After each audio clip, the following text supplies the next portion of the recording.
on KIXI AM and FM and FM stereo in Seattle. And the time is 10 p.m. CBS News. New bombings in Northern Ireland, one of which destroyed a hotel. I'm Stephanie Shelton reporting on the CBS radio network. The hotel blast occurred after two men walked into a small hotel north of Belfast, left a bomb, and warned everyone to get out. About 30 minutes later, the bomb exploded. There were no casualties. Two other hotels were damaged by bombs as well. An extremist firebombed two homes owned by Roman Catholics in a predominantly Protestant North Belfast suburb. No injuries reported in any of these attacks. Rebel rockets have hit Phnom Penh again in a raid which killed 2 people and wounded 8 others. Military officers say they think the rockets were launched from marshes east of Phnom Penh, long used by insurgents to fire on Cambodia's capital. A warning to motorists in a moment. Doctor, lawyer, engineer, your son's gonna have a great career, but it's no sense, you can be sure. College bills make a rich man poor. Everyone's got a right to dream. It's great when you can make it. Buy you a saving funds today and see those dreams come true. Yeah, for the future. U.S. saving funds, yeah. Everyone's got a right to dream, and this is how you make it. Join payroll savings where you were. Get U.S. saving funds.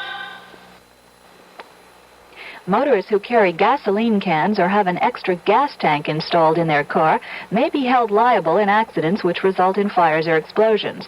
That's the word from the president of the Association of Trial Lawyers, Leonard Ring, who adds that this applies even to car owners who might not be driving at the time of an accident. There's no question that he would also be liable to anyone injured as a result of carrying a gas can in the back of his car. We've had 2 of those incidences already. One was in Harrisburg, Illinois, where 5 children were burned to death in an automobile collision, which the investigating officers concluded would have been a minor collision and minor injuries, if any, except for the extra gas tank that was carried in the trunk of the car, which exploded at the time of impact. Ring says garages which install extra gas tanks could also be held responsible for an accident. There's one partial solution to the gasoline shortage: join a carpool. That's what Pentagon employees will be doing, as Bob Sheever reports from Washington.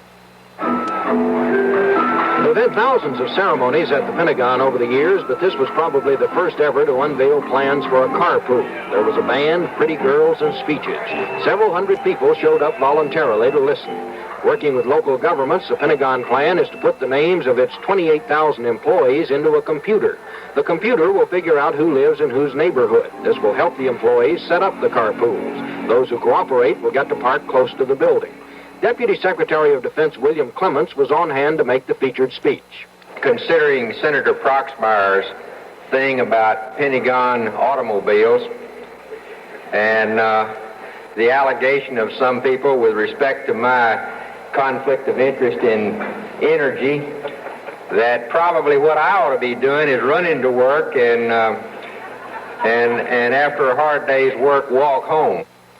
Clemens said he'd like to join a carpool, but other officials said that would probably be impractical since the secretary works such long hours. So he'll probably continue to use the car and driver furnished by the government. Bob Sheefer, CBS News, Washington.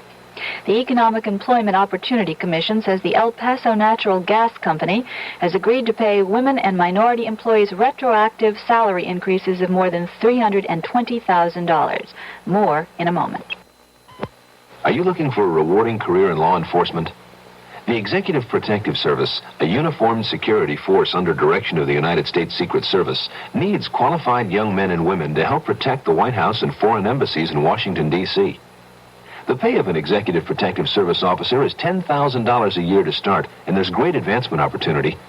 Officers have got all the fringe benefits of other federal employees and more. Interested? Well, to be considered, you must be a United States citizen between 21 and 29 years of age on June 30th, 1974, and have a high school diploma or the equivalent or 1 year of appropriate police experience. You must be at least 5'8", but not more than 6'4", and your weight has to be in proportion to your height. And you have to have good eyesight with at least 20/40 in each eye, correctable to 20/20. For more information, check your phone book and then get in touch with the nearest office of the United States Secret Service, an equal opportunity employer. A Missoula, Montana motorist, angered at a policeman's inept parking of his squad car at a local cafe, left a note under the police car's windshield. It read, "Because of your bullheaded, inconsiderate, feeble attempt at parking, you have taken enough room for a 20-mule team, 2 elephants, 1 goat, and a safari of pygmies from the African interior." The unidentified motorist continued, "I sign off wishing you an early transmission failure on the expressway during the rush hour." Stephanie Shelton, CBS News. And CBS for Seattle, this is KIXI. We have the school notice. All elementary schools in the Bellevue School District will be operating 1 hour late again tomorrow. Starting time is 9:30. However, junior and senior high schools will operate on schedule. CBS Mystery Thriller is next on KIXI.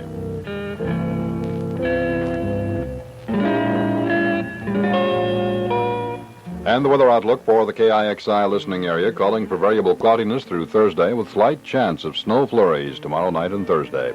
The highs in the mid-30s tomorrow, upper 30s on Thursday, and the lows in the 20s. Currently in downtown Seattle, a temperature of 31 degrees. The barometer is rising. It reads 30.02.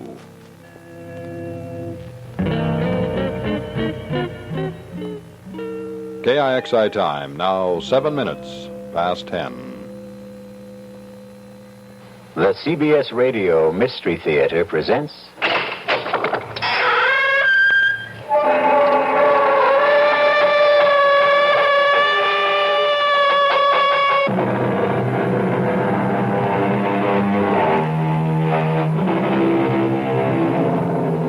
Come in. Welcome. I'm E.G. Marshall. Welcome to the sound of suspense, to the fear you can hear. For the next 52 minutes, I shall be your guide on a journey over a strange terrain. Some people find their names printed in the most unusual places.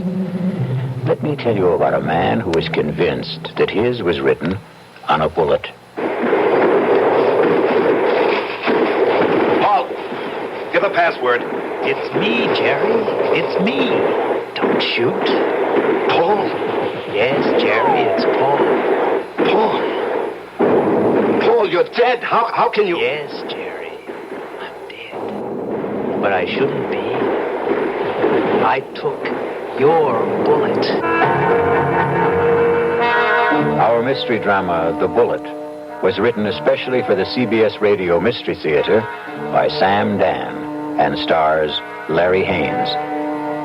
I shall be back shortly with Act One. Take the time to listen.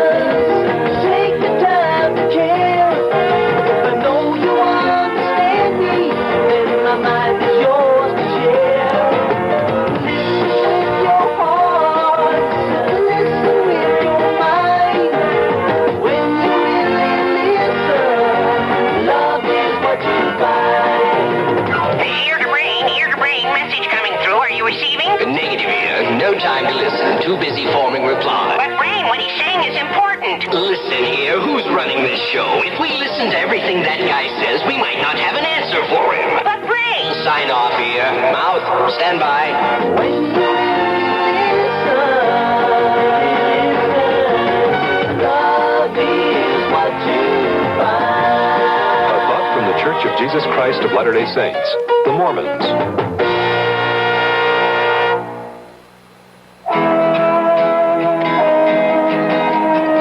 To a child who doesn't read, the world is a closed book.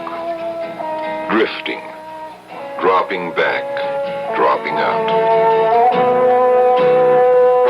That's why a nationwide organization named RIF, Reading is Fundamental, was formed to help get books into the hands of children who have no books of their own.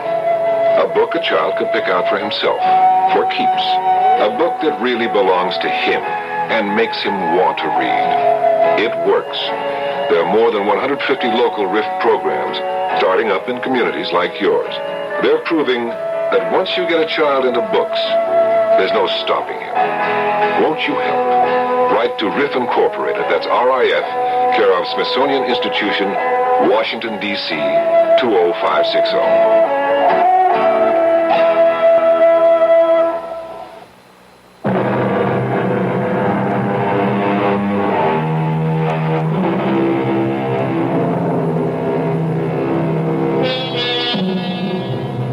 It's a quiet little bar, Paddy Noonan's, and Jerry Price stops there every evening on his way home from work. He's not looking for anything special in the way of atmosphere, adventure, companionship, and he has no intention of getting drunk. Just a couple of beers, perhaps, to bridge a busy day, to ease the fatigue, the strain on his nerves. In the comfortable half-light of Paddy Noonan's, the world outside becomes vague, distant, especially when Old Man O'Rourke is holding forth. And he lay there, his head against the barricade, and the blood from him falling soft upon the pavement. I looked in his face, and I could see his death was upon him. "'Tis a bitter thing," I said, "to die at 17. And for a moment, his darkening eyes held mine. And with his last strength, he said, "'Tis a sweet thing to die for Ireland." Sweet indeed, Mr. O'Rourke. Any calls for one on the house? I thank you, Paddy Noonan. Ah, I see, Jerry Price. Excuse me. Good evening, Jerry. Hi. I didn't notice you come in. Well, when Old Man O'Rourke's in form, you don't see anybody, Paddy. The old man there, he carries his wool. I know I carry mine. You ever think of yours, Jerry? No, never. Never? No.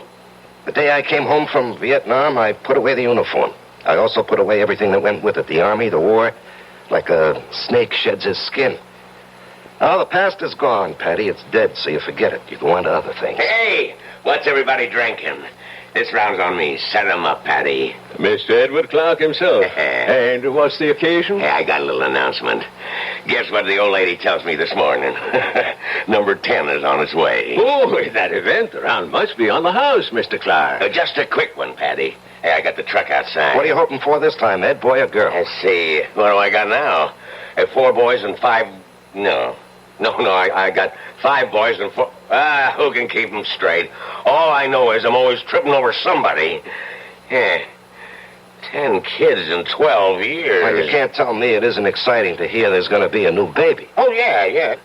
I know it's going to be a kid who'll wet its pants and keep me up half the night. It's another mouth I got to feed. Yeah, well, guys, I got to ride. I'll see you tomorrow. You know, Paddy, it's funny. People who don't want kids, can't stand kids, can't afford them, can't raise them, they can't help getting kids. Whereas, guess there just isn't any justice in this world. Well, there may be no justice, Jerry, but there's always hope. How long have you been married? Right after I got out of the army, it'll be 9 years. A fellow used to come in here, and they were married 15 years before they had their first. Am I really out of the army 9 years? Tell me, Paddy, you're an old philosopher. Where does it go, huh? Down the hatch and try another. Yeah, don't mind if I do. Oh, wait on a paying customer first. Where? The fella standing at the end of the bar. What are you saying, Jerry? There's nobody standing at the end of it. In the brown hat and a raincoat. Now, Jerry, what are you saying? No. That's Paul. Tell me, what's the matter, Jerry? Paul. Jerry, listen to me. There's no Paul. Hey, he was just standing here. Where'd he go? Where is he? Jerry, where is who? Are you all right, Jerry? Yeah, I'm all right. But I saw him. Who? Oh, a guy I was in the army with. The two of you. Were you close? He was my buddy. Well, when was the last time you saw him in person? The night he was killed. Have you Have you ever seen him again? Like you thought you did just now? No. No, this is the first time. Well, maybe you need a rest, Jerry. Hattie, why now? Why tonight after all these years? Well, you say you saw him last the night he died in battle. Well, the sight of him dead must have stayed with you always. But that's not how I just saw him, Patty. He wasn't in uniform. He was in civilian clothes. You might have pictured him as he looked at a happier time. I never saw him in civilian clothes. We met in the Army. And, Patty, I didn't see him as he was then. We were both kids, about 20. I saw him the way he'd looked today, about 30. His face was more mature. Jerry, are you sure he's dead? He is dead, Patty. I just saw him. I know I saw him.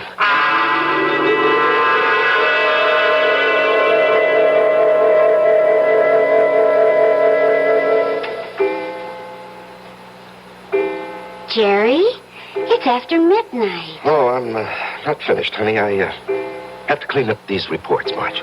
Honey, a new rule has just been passed in this house.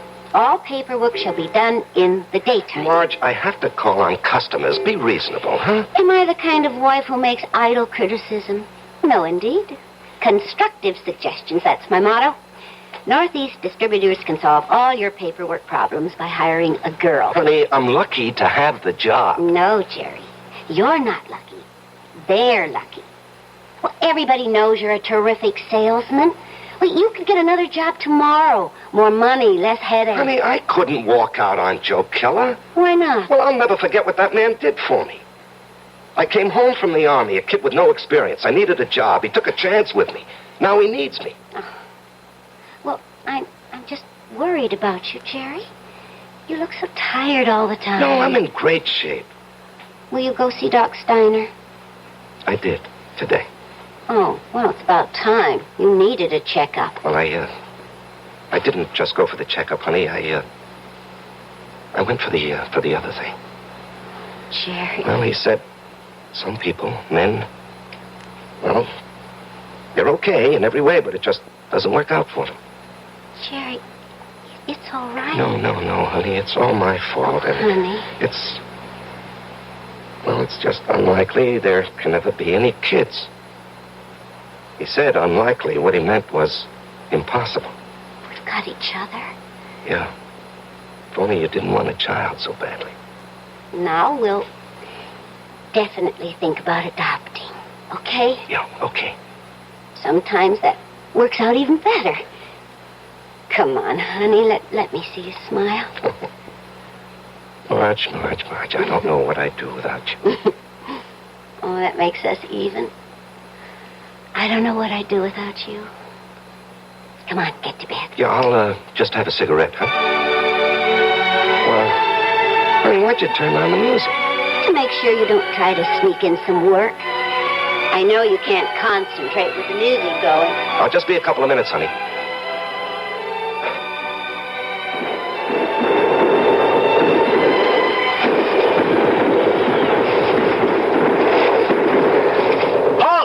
Let's hear that password. Paul, is that you? Jerry. Hey, climb down the hole and make yourself at home. Man, I'm so beat I can't even remember the password. That's all right. I don't even know what it is. Yeah, got a cigarette? What'd they want back at the CP, Jerry? A patrol. You going? Yep. But you went out yesterday. Well, maybe I better write to my congressman, huh? I don't have any more cigarettes. Here, finish this one. Paul, I don't know if I can go out again. We're being relieved tomorrow. We were promised a rest. I just don't know if I can go out again. But you ain't going out, Jerry. Didn't you hear? I'm going. Oh, no. I'll say you and I made a trade. No, Paul, I can't let some other guy but do... I'm not some other guy. I'm your buddy. What's the matter, Jerry? You never did it for me?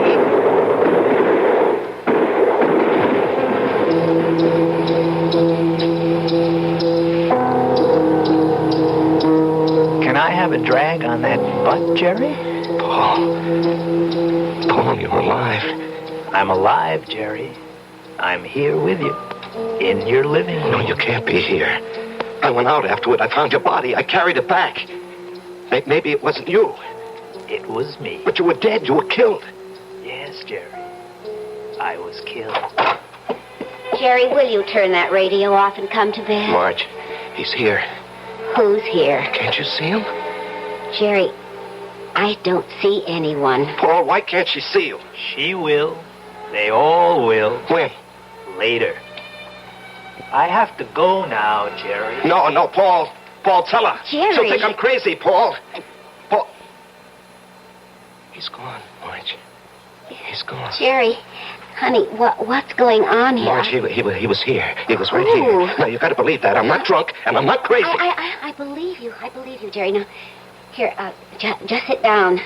Don't do anything. Don't say anything.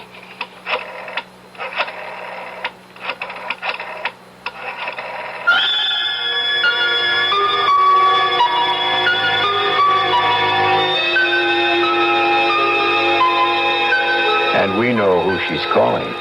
But can a doctor help what ails Jerry? In a moment, we'll return to Jerry and Marge and Paul when we listen to Act 2.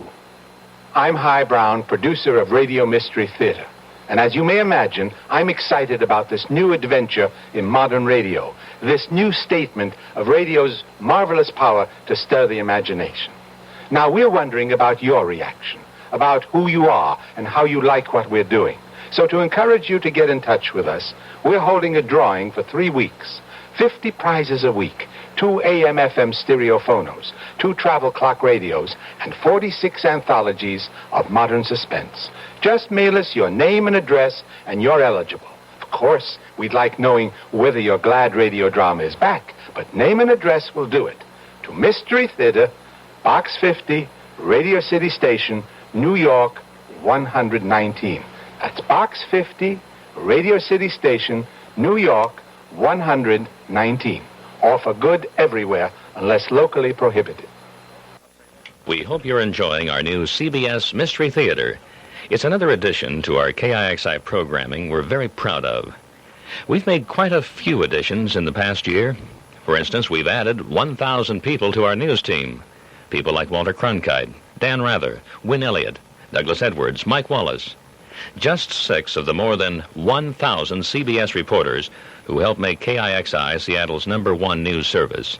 And in the morning, we provide the only 90-minute news service in the area, 7 to 8:30 each morning, Monday through Friday.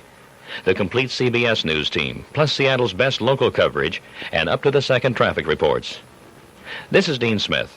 Join me and Bob Little, Ken Stewart, Clarence McDaniels, Norm Barbaro, Gary Jeanette, plus Chet Huntley, Charles Osgood, and the CBS News team for Seattle's best news coverage. 90 minutes of news each day, Monday through Friday, 7 to 8:30 a.m. here on KIXI 91 AM, 96 FM, where the listeners are.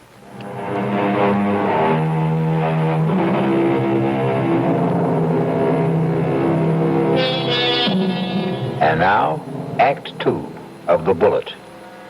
Let us trace the path of the bullet.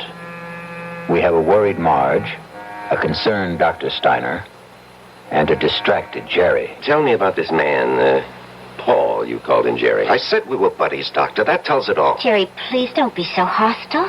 Dr. Steiner's only trying to help. You were buddies. You came back alive and he didn't. You. There's an extensive medical literature on the subject. Oh, I'm sure there is. Jerry. I'm not being hostile, Marge. I know I saw him. Of course you saw him. Well, finally. But that doesn't mean he was there. You see, Jerry, the death of a wartime comrade remains an eternal reproach. All who survive are sentenced forever to feelings of guilt. No. Doctor, the wars are fought by kids in foxholes. The literature is written by doctors and officers. That's hardly fair, Jerry. I'm the authority on war, Doctor, because I was a kid in a foxhole, and I don't feel guilty about my buddy. You don't? No. Tell me why. Oh, you wouldn't believe it. Try me. All right. You see, there's a bullet, and it's designed especially for you. And if it's your bullet, it'll find you no matter where you are.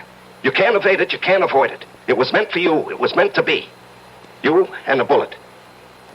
Both of you were dust, originally. You were dust because the Bible says so. And the bullet was also just dust in the ground. Well, that bullet was mined and refined and cast into metal. It was shaped into a slug and joined with a shell. It was one of billions of bullets, but it was yours. All yours. And at the right time, there'd be a tremendous explosion of gases in a narrow chamber. And a bullet would be torn loose from the shell case and spun around the grooves of a gun barrel and hurled through space. This is the bullet you don't hear. You don't hear it, Doctor. You don't hear it whine past your ear or ping off a rock or thwack against a tree. That's because it's your very own bullet. It's coming to meet you, or you're going to meet it. It's been arranged. You see? It's an appointment that can never be broken. The dust that had become the bullet would encounter the dust that had become you. And after a while, both of you would become dust once again and return to the ground. Your original home. Jerry, I know you're overworked, you're overwrought, you're overtired. I keep telling him to slow down. Okay. I know I'm under a strain. I know I'm working too hard, but what can I do? Jerry, try to understand. Right now, you're having what is popularly known as a nervous breakdown. This alleged visitor from another world. I say he's an illusion. I say you have subconscious feelings about him which you're not aware of.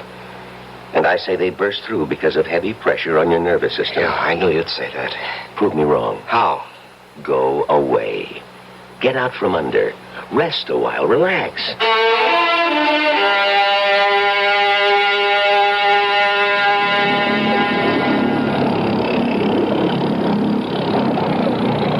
Oh, honey, this looks like a good spot.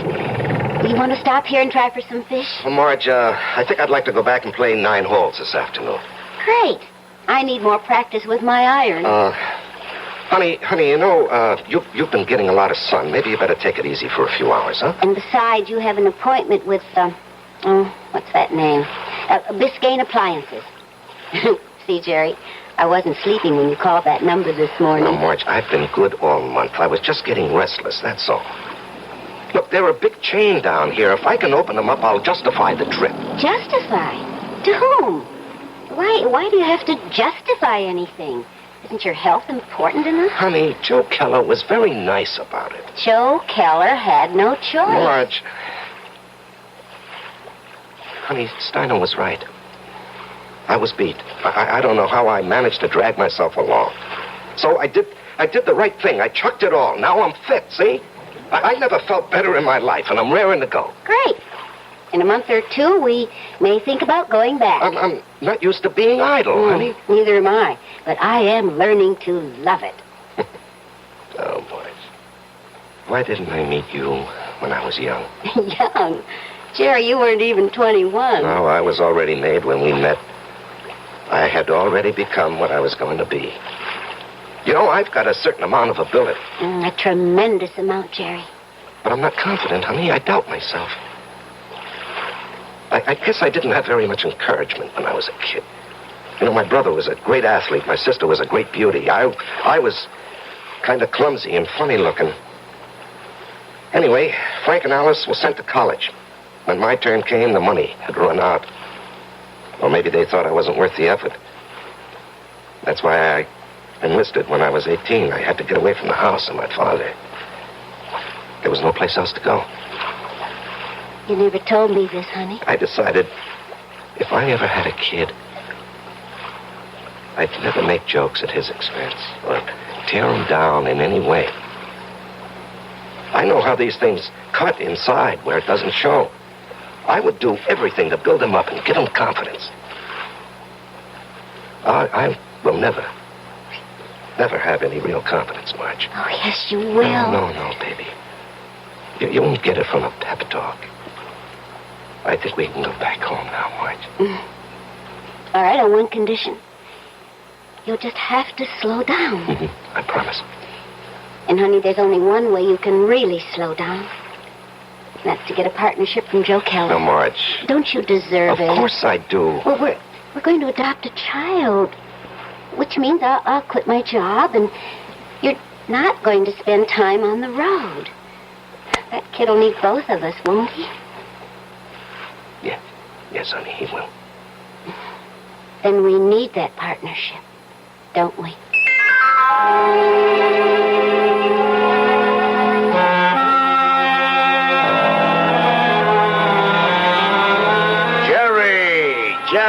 baby. You look like $1,000,000. Less 2% for cash, of course. Yeah, Joe. Now, hold it. Ramona, no calls. I'm in a meeting. I can't be disturbed. Well, anyhow, Joe, hello. I want you to take it easy for a while, you hear? Yeah, I'm ready for action, Joe. Oh, you think you're ready. Now, listen. I know you had a lot of expenses. I want you to take this little check. It's only $500. I'm strapped for cash this week. I had to pop for a whole new computer setup. But anyway, I decided to increase your bonus to 5%. That'll amount to a pretty sweet raise, huh? Now, Joe. Don't thank me, kid. You're entitled to it. We got to make sure you don't get sick again. Joe, I have to talk with you. Well, sure, kid. What about? Well, it's, personal and important. Well, let me buy you lunch.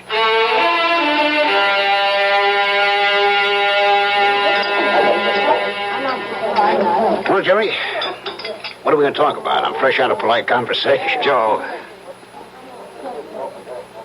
I want a partnership. No, you don't, Jerry. But, Joe... No, don't interrupt. You don't want one. You'd like one. Two different things. Don't nitpick, Joe. You'd like a partnership, which means it would be swell. Great if you had it. But want is something else. It means lack. It means need. I know you'd like to own a business, but you're not cut out to be an owner. Why? Because an owner is an officer. And in your heart, you'll always be an enlisted man. Tell me, could you ever fire a guy because you could get someone else cheaper? If an old customer, a good friend, was getting slow paying bills, could you cut him off? Thousands of guys like you go bankrupt every year. You're nice, sweet, big-hearted. But you don't have the guts business needs. Well, I'd like to remind you of the volume I sell. I know it to the penny, Jerry, and you're well paid for it. Well, I'm worth more now. You are. You got a sweet raise this morning. Joe, don't think I'm not grateful. You gave me my first break.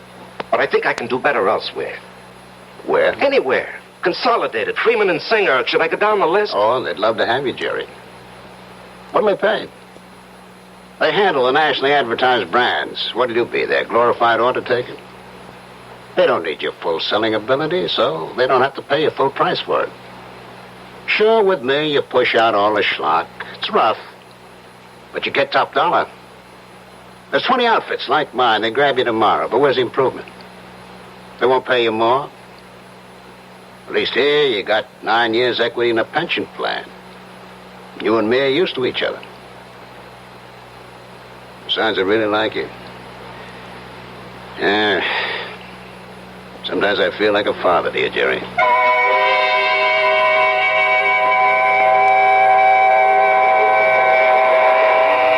was a fiasco, Patty, a fiasco. And how do I break it to March? Oh, what's it all about, Jerry? Well, at least I don't have to put up with Ed Clark tonight. I think I'd punch him right in the mouth. We'll be deprived of his wonderful company the next 2 weeks. He's tooling that trailer into the southwest. Hello, Jerry. What? Patty, is someone standing behind me? No, Jerry. Paul, will you tell me why? I'll tell you everything, Jerry. When? Soon. I think maybe tonight. Paul, why do you keep popping in like this? I don't know, buddy. I can't control that. Yeah, but Paul. Patty, don't you see anyone? No, Jerry. Hey, you didn't hear anyone talking to me either. No. Patty, do you think I'm crazy? Well, maybe you should see a doctor. I saw a doctor. Well, how about one of them psychiatrist fellas? I never even told my wife. I did see a psychiatrist. But after a while, I figured why pay him $50 an hour when I can come in here and talk to you for nothing? Well, there must be more to them fellas than that. Oh, sure. He said that the roots of my problem go back to my unhappy childhood. But, Patty, I have a brother, Frank, who feels terribly insecure. He goes to a psychiatrist, too. Why? He had a happy childhood. Well, put it this way. If you see someone, and I don't, the flaw can be in me and not in you. Drink? No. I better go home and face the music.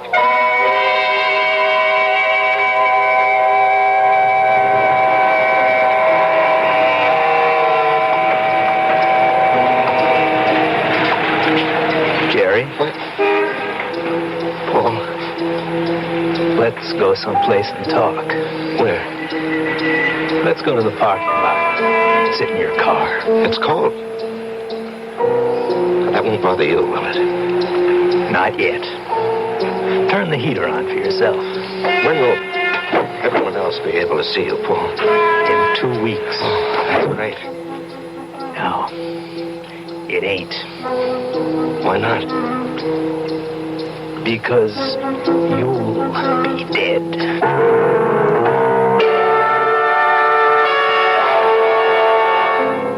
Because you'll be dead. Cold words from a warm friend. The chill inside the car becomes intense. But Jerry knows there's no point in turning on the heater. We'll rejoin these two friends when I return shortly with Act 3.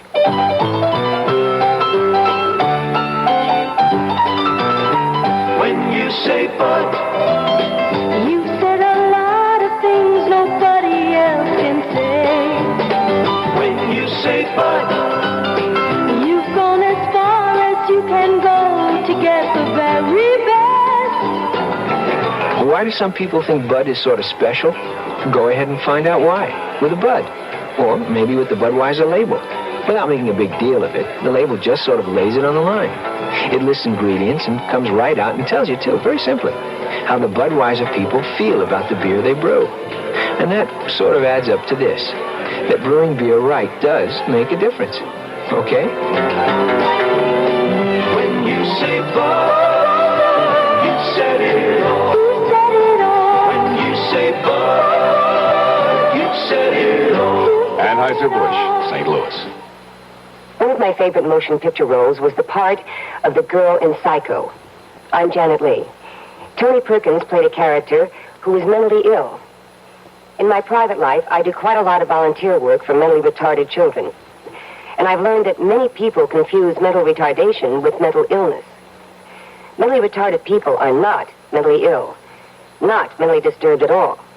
Actually, mentally retarded people just learn more slowly than most of us do, and each and every one can be taught to do many of the things that are necessary to a normal way of life. With help, many become self-sufficient, self-supporting members of their communities. It gives me great personal satisfaction when I am able to help a mentally retarded person even one small part of the way on the road toward independence. But it's a big job, and it's not an easy one. Will you join me in supporting the people who are trying to get the job done? Your local association of the National Association for Retarded Children. Thank you.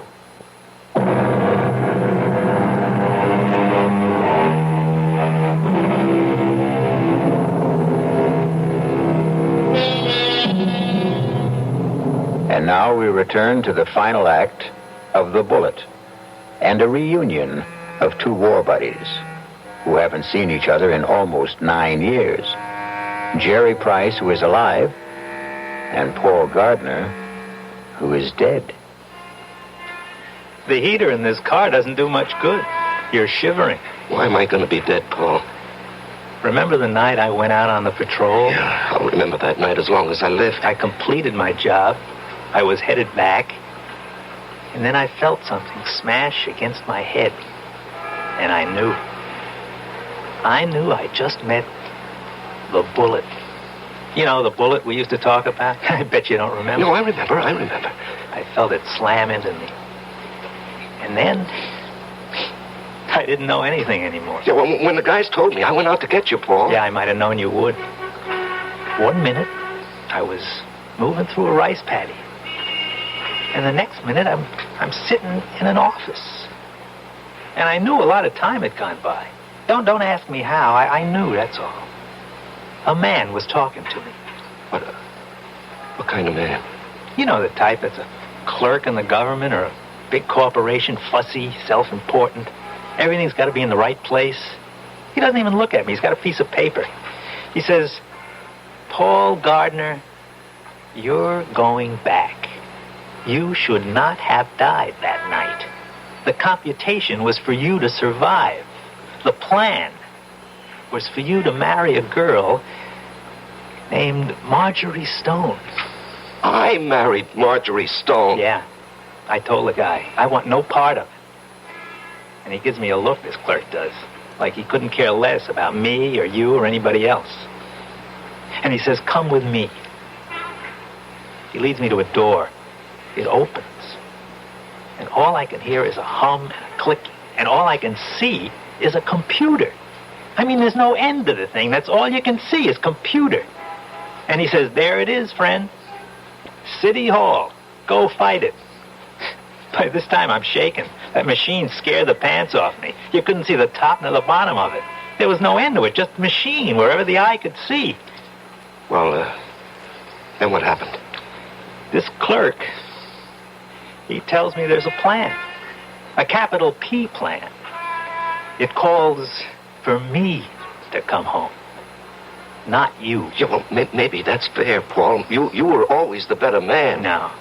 You got more on the ball. You never got a break, that's all. I had a chance to go to school, become somebody.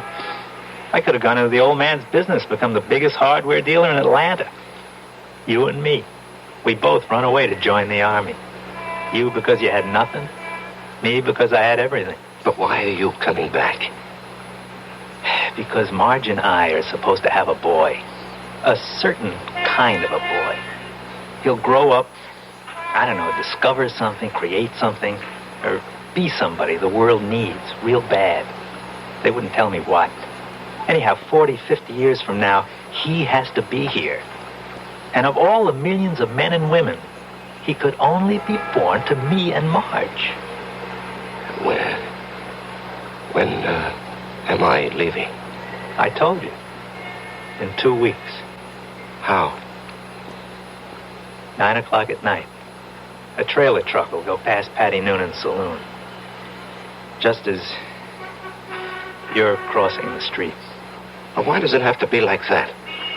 Because you don't know how careful these things are figured. You could get killed a million ways. But the plan calls for a truck driven by a guy named Ed Clark. Oh, yeah, I know Ed Clark. He doesn't have a good record, so it'll be easy to prove he's a careless driver. He works for a big outfit, so Marge will have a good settlement. But why? I still don't understand. She'll need the money. You see, I won't be a good father. Not as good as you, for sure. Oh, I'll love the kid. I'll love Marge, but I won't be there a lot. You know me. I have to keep moving. But if you know how important it is for the kid... I won't know. Once I'm alive, I won't remember any of this. And you say it's all figured out, maybe not. The human element. How can the machine predict Marge would go for you, huh? With all due respect, Jerry, did I ever have any trouble landing any dame I had my sights on? Well, with all due respect, I can't see Marge falling for your line of chatter. She will, Jerry. I'll be there when she's having a bad time. She'll be all alone. She'll need somebody. Things will take their natural course. Sure, she'll see through my line, but after a while, she'll get to like it. I'm different. You're quiet. I raise hell.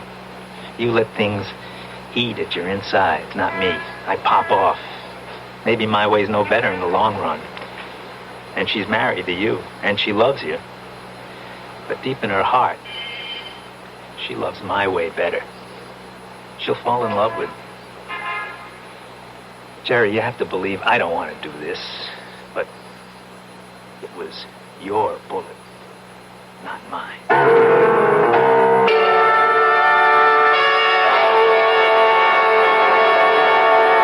Jerry?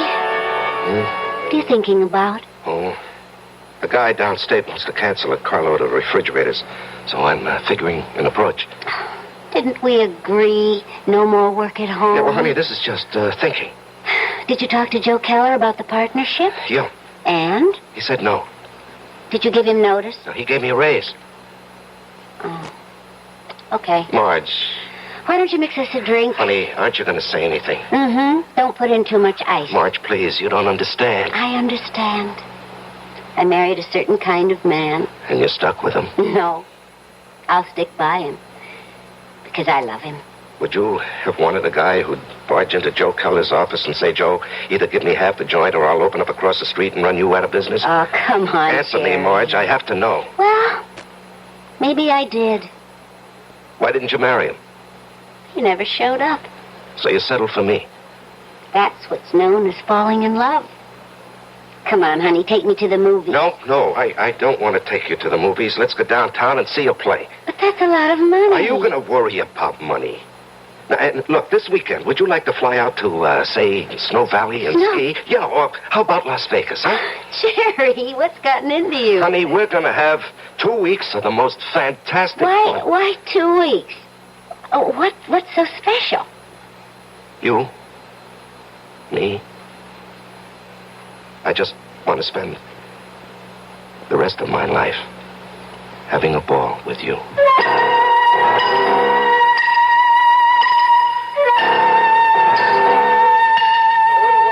Well, hello, stranger. I haven't seen you. Why, it must be weeks. Where have you been? Oh, giving Marge a good time. Well, I must say, it's done wonders for you.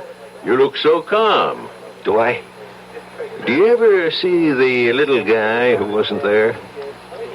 No. Well, that's good. Let's drink to it. Jerry, if I'm not being forward, what did he want from you? You wouldn't believe it, Patty. Do you believe it? Well, I just dropped in to say hello, Patty, and goodbye. Jerry. Yeah? Something's the matter with you. Well, I understand Ed Clark is due back here tonight. I don't want to run into him.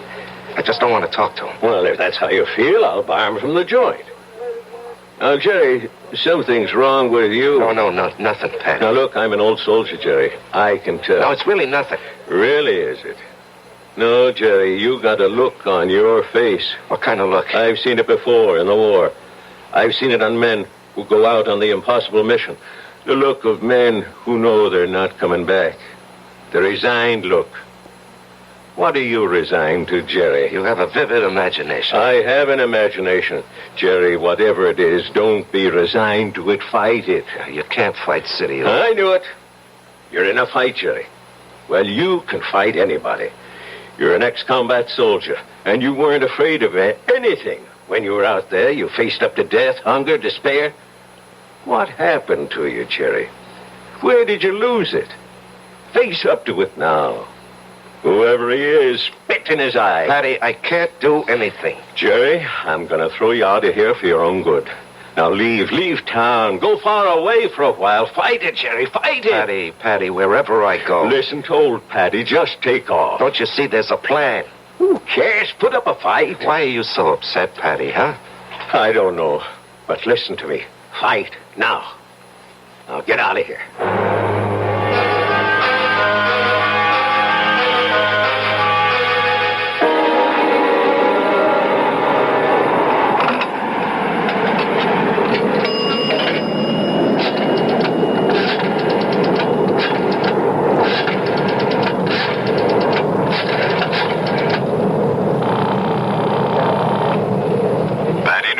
Patty, it's Jerry. I decided to fight it. Good boy, Jerry. You know, Patty, there's something about your place. I don't know how to say it, but I feel stronger, better, away from it. Well, I don't mind. So I'm going to fight. What have I got to lose, huh? Why should I do what he tells me? Why should I believe him? I don't know what it is, but I agree. I'll see you around, Patty. Universal Airlines, flight number 3 for Los Angeles and Mexico City, now boarding at gate 17. Who you calling, Jerry? Marge, I have to tell him. Oh, Jerry, don't do it this way. There'll be 100 other people on that plane. Do it the way it has to be done. Paul, I have to fight you. Why? Because it isn't fair. Was it fair for me to stop your bullet? Come on, Jerry. Ed Clark will be tooling by Patty's in less than an hour. Paul, I don't know if I have the nerve. I'll help you, buddy. I'll help you. Come on. Hello? Hello?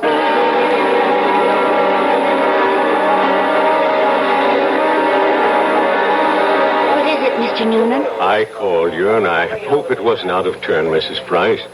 It's about Jerry. What about Jerry? He's sitting back there in a booth. Now, wait. Don't go to him yet. He's in trouble. Why, it can't be. We've had such a glorious 2 weeks. He's in trouble. Well, what kind of trouble? I don't know. We have to help him somehow. Is it that Buddy? I think so. Well, the time has come to lay that nonsense to rest once and for all. And I'm going to... That won't work. Agree with him. Show him anything he wants is okay with you. Don't fight him. All we can give him is love. Hi, honey. Hi. Buy me a drink. Oh, sure. You know, I never knew you had those little gold highlights in your hair. Oh, I'm using a different bottle this week. I love you. I love you, too. And I want you to be with me always. Come on, Jerry. Let's start. No, not yet. Are you talking to me? The plan calls for it. How do I know there is a plan? Ask anybody. Ask Marge. Jerry, what are you talking about? Marge, do you believe there's a plan that determines the actions of everybody in the whole world? No. You sure? I'm sure. Well, then how do you think things work out? Well, every which way. Come on, Jerry. It's time. No, I won't go. Where won't you go? Then, Marge, as far as you're concerned, there isn't any plan. Oh, well, what do you think, Jerry? No, that's not important. What do you think? Well, yes. Yes, there is a plan. I can prove it. You can? Yes, but you started me thinking there has to be a plan. Otherwise, you and I, we just never would have met. Remember that day? Yeah. You were taking cash at Ryman's drugstore. That's the only reason I walked in there. Well, I'd already given notice. I was going to leave. And then you walked in and asked Doc if you could open a charge. Then and there, I decided to stay. And where? Where were you going? Oh, away. Pull up stakes. Why? Well, my folks were gone. My friends were married. The neighborhood had changed. The girl I went to school with had a father, a construction engineer. He'd been transferred. Well, she took a job in his new office, and she wrote and said she found a nice crowd. They needed secretaries down there. She could fix it up. Well, why not? I was set to go. But it was not to be. You came wandering into Ryman's. Obviously, there's a master plan that rules our lives. And where was this wonderful place you almost went to? Atlanta. Atlanta? Oh, what's so remarkable about that, Jerry? It was definite you were going? Oh, sure. And only because you met me. Only because I met you. Otherwise, I'd have gone to Atlanta and married a southern millionaire. But evidently something had been planned for me. Aren't you flattered? I met you, and it changed my whole life. Are you ready to go now, Jerry? Marge, will you come with me? Yes, Jerry. Where do you want to go? Well, I have to do something. I'll come with you. No, wait here, darling, please. It's time, buddy. Just like going out on a patrol. Jerry, where are you going? It's all right, Patty. It's all right. I didn't want this, buddy. I know. I don't want you to take my bullet either. Goodbye, Jerry. Yeah, goodbye, Paul. Take care of her for me, huh? You know I will.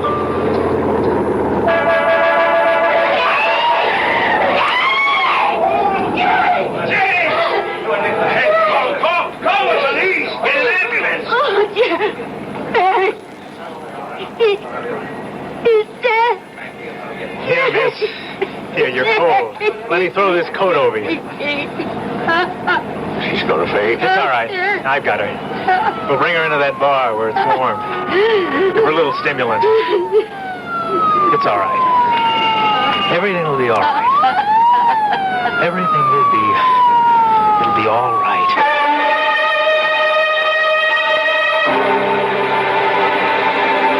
So many people preface what they believe with, "It is written." It is written in the stars. It is written on the wind. And for so many like Jerry, it is written on the bullet. I'll be back shortly. And now another tale of the ball and chain.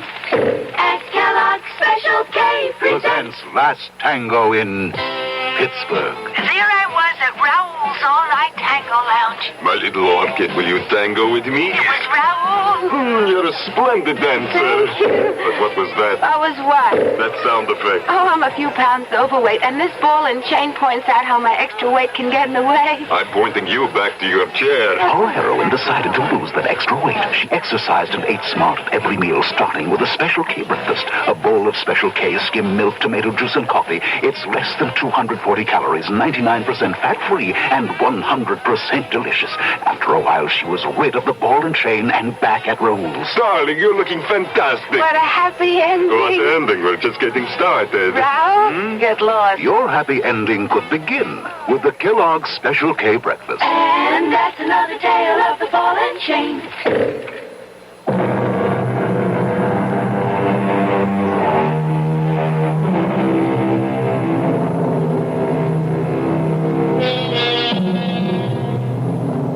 I remember an old soldier once told me he wasn't worried about the bullet that had his name on it. What really bothered him was the bullet marked, "To whom it may concern." Our concern is mystery, excitement, suspense, thrills, and chills. Our cast included Larry Haynes, E.V. Juster, Martin Newman, Ralph Bell, Leon Janney, and Danny Acco. The entire production was under the direction of Himan Brown. Radio Mystery Theater was sponsored in part by Anheuser-Busch Incorporated, brewers of Budweiser, and by the Kellogg Company, makers of Kellogg's Special K cereal. Now, a preview of our next tale. The only way to learn how to swim is to jump in the water, right? Well, that's what you need, Julia. I simply can't make you understand, can I? Well, maybe I can make you understand. Forget it. You want to get that dinner ready? I'm hungry. Yes, I'm going now. Look, why don't you change first? Change? Yeah, your clothes. Get more comfortable. Yes, I think I'd like to do that, George. I won't be long.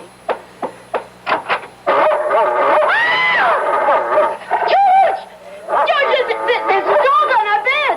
A horrible big dog. Take it easy. That's my surprise. That's it. Tell her. Get him out of here. Please, George, take him away. It's only a dog, for Pete's sake. He's not going to hurt you. Get it out, George! Please! This is E.G. Marshall inviting you to return to our Mystery Theater for another adventure in the macabre. Until next time, pleasant dreams.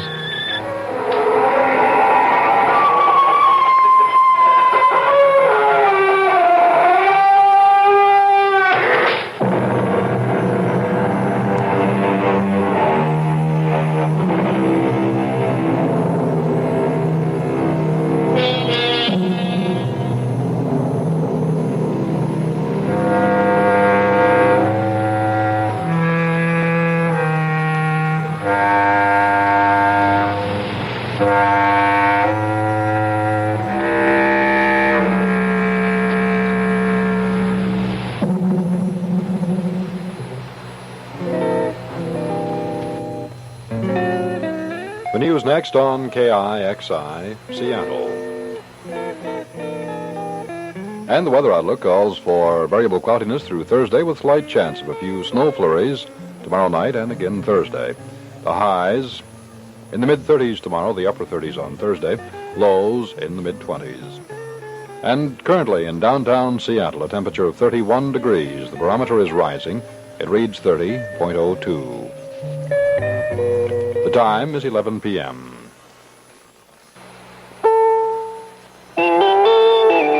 CBS News. The Night newspaper chain reports that the Internal Revenue Service is expected to rule soon that President Nixon did not pay enough on his 1970 federal income taxes. This is Ann Crosman reporting on the CBS radio network. The report quotes a source supposedly familiar with the Nixon tax investigation as saying Mr. Nixon should have paid a capital gains tax on the sale of part of his San Clemente estate. That could come to about $30,000 in back taxes plus 6% annual interest, says the chain. More news after this. Are you an unpublished author? Do you have a book-length manuscript ready or almost ready for publication? Or do you know of anyone else who is an unpublished author?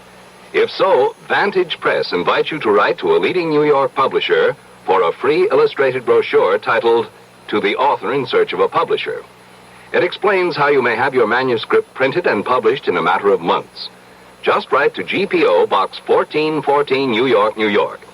Whether your subject is fiction, non-fiction, poetry, or even scientific, specialized, or controversial, this 52-page brochure shows you how to arrange for prompt publication. To get your copy, write to GPO Box 1414, New York, New York. That's GPO Box 1414, New York, New York. If this is your first book, you'll find this free brochure especially valuable and informative. Write to GPO Box 1414, New York, New York. GPO Box 1414, New York, New York. The current fuel shortage is a matter of concern for the air industry because it could mean raising prices for passenger service. Hal Walker reports from Washington. The president of the Air Transport Association, Paul Ignatius, appealed to Energy Chief William Simon to do something about the rising cost of jet fuel or face the consequence of pricing air travel out of the reach of millions of Americans. Ignatius said that projections show his industry paying $1 billion more for jet fuel in 1974 than in 1973. This, he said, would have to be reflected in drastically costlier plane tickets. Air transportation is a mass form of transportation needed by and enjoyed by the vast bulk of the American people. So if these fuel prices rise rapidly, we're concerned that the airfares will become so high that a lot of people who need to use the airlines will be unable to afford the cost of traveling on them. Ignatius asked for a meeting this week between representatives of the airline industry and the Federal Energy Office to discuss jet fuel pricing, which FEO now controls. Hal Walker, CBS News, Washington. Wholesale prices rose sharply last month in the worst monthly increase in 25 years, up 2.2%, more than 18% higher than for December of last year. That announcement prompted Democratic Senator William Proxmire to label the administration's present wage and price control program a dismal flop. Well, you know, a close look at the wholesale price index indicates that inflation is far more widespread than people thought it was. It's not just confined to energy and oil. This is something that spreads throughout the economy. We've had an enormous rise, for example, in the last year in clothing. We've had a big rise in many other areas. And I think it indicates that what we need is a new anti-inflation program, one we certainly don't have now. Senator Proxmire, what's the current economic situation going to do to workers who are seeking wage increases this year? CBS News asked Bill Hamilton, who is a spokesman for the American Federation of State, County, and Municipal Employees Union. The cost of living has gone up 8.4, and we settled for 5.5 last go around. You can see we've taken a 3% beating, so to begin with, we're going to have to make up for that, and then we're going to have to anticipate that this incredible inflation is going to continue. The wholesale price index increase is just a sure sign that we're going to have more inflation for the months to come. Employees. Back in a minute. Don't let anyone con you into thinking it's wrong to turn in a heroin pusher. You're not ratting. You're doing your part to wipe out one of the most insidious epidemics racking our country today. So don't let anyone kid you. If you really care about the quality of life, if you really care about improving society, you'll do everything you can to get the heroin pusher off the street and into jail where he belongs. If you have information about a drug pusher, use the heroin hotline. The number is 800-368-5363. That's toll-free from anywhere in the country. The number again is 800-368-5363. A trained operator will answer your call, take your information, and pass it on to experienced federal agents who will investigate. You'll make your own special contribution toward helping us wipe out what President Nixon has called public enemy number one. Call 800-368-5363. Singer Bing Crosby is reported in satisfactory condition at a California hospital, but his doctor says Crosby has not responded to antibiotics for treatment of viral pneumonia. The doctor says he'll have to run more tests to find out what's causing Crosby's lung problem.